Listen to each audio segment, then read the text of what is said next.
Welcome to the Tech Egg. Don't get scrambled. Enjoy the video. In this video, I will explain how to fix your Ford Fusion key. We'll start by determining if your key fob simply needs a new battery or if it requires more advanced reprogramming. I'll guide you through the easy process of replacing the battery at home, saving you time and money. Then, we'll discuss situations where professional assistance might be the best option for a fully functional key. Replacing your key fob battery is often a quick fix. First, find the small slot on the side or bottom of your key fob and gently pry it open. Take note of the battery type, which is commonly a CR2032 coin cell. Purchase a fresh battery, then carefully place it into the fob, making sure the positive side faces up. Snap the casing back together and test your key.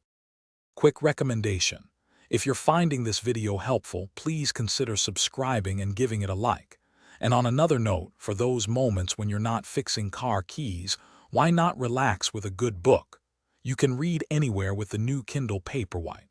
It's perfect for taking your favorite stories on the go. Check the description below for the link to the Kindle and other great deals. Now, let's get back to the video. Sometimes a simple reprogramming can resolve key issues. To begin, insert your existing, working key into the ignition and turn it to the on position.